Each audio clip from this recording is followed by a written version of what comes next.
Jeff is sometimes defending the IC title against Razor, and you always jump in to cost Razor winning the title back, and then he leaves you laying with the Razor's Edge afterwards. There's matches in Hershey, Montreal, Indianapolis, Chicago.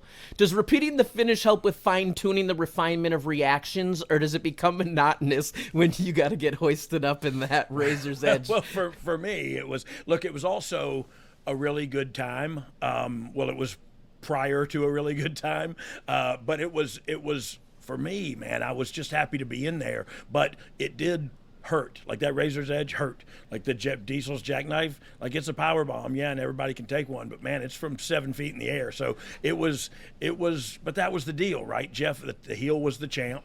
The heel couldn't beat the babyface in the live event or the even on the TV show. So you got to do something. And me, him being about to beat Jeff and me pulling. I think what it was he would get Jeff up for the Razor's Edge. I would slide in and pull Jeff down, attack him. Jeff would roll out. I'd go to shoot him. He'd reverse it, kick me in the gut, just jack me up, put me down. You got to give them something. And if it's a non-finish, send them home happy. Mm-hmm. And it just so happened I was the guy that was going to take those bumps to send them home happy. I had cheated throughout the match. I had built up that heat, you know what I mean? Then when I caused the DQ, there was some more heat. They wanted him to see me drop me on my head, and so he obliged. So in my career, I've taken some big bumps. I've been tossed off a 30-foot tower. I have taken power bombs. Did you say you've been tossed off? I'm sorry. Dogg, I thought this was a Blue Chew promotion. I didn't know what we were doing.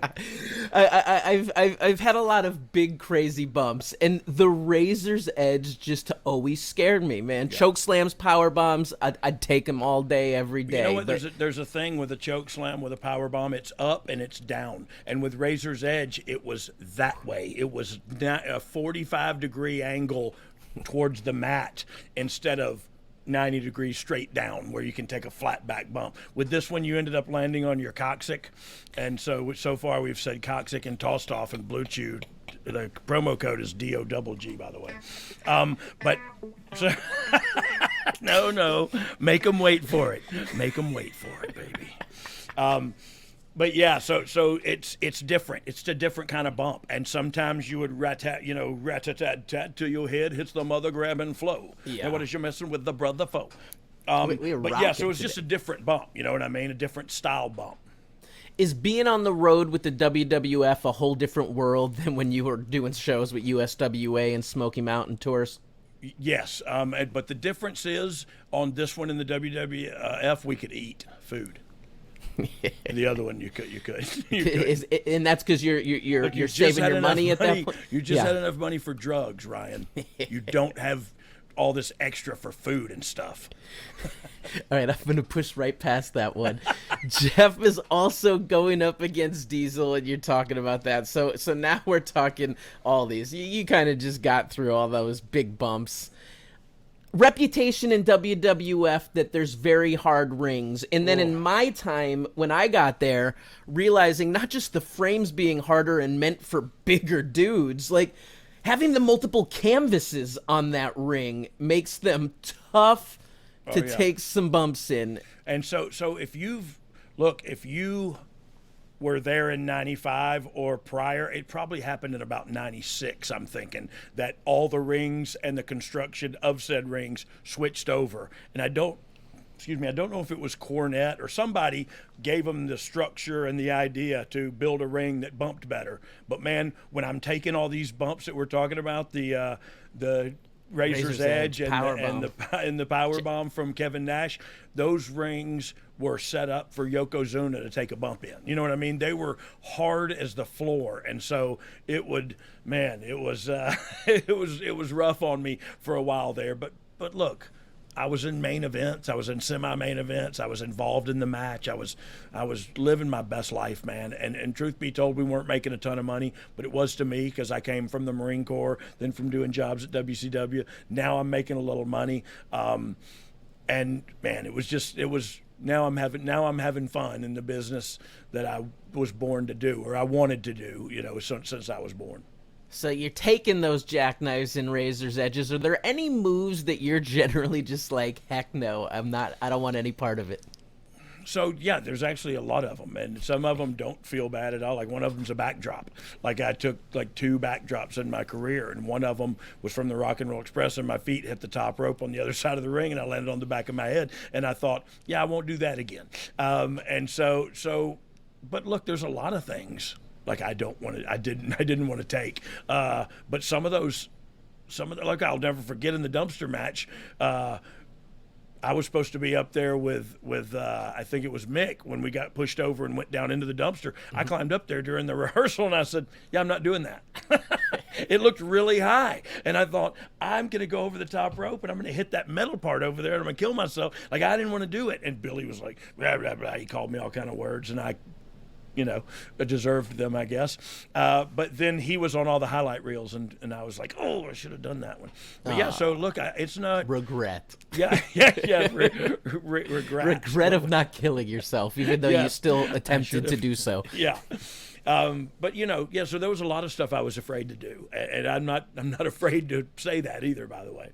All right, I know I'm taking us off track, but what's your favorite finisher ever to watch? Not to watch, just as a fan.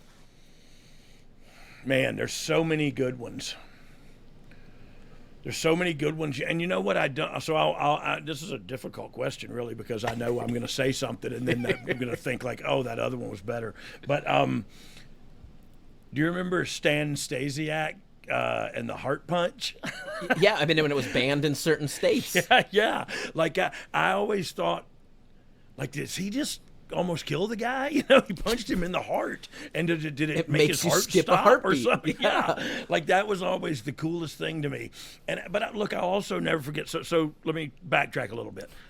I don't like submissions in a match. Look, I say I don't like submissions. That's a blanket statement.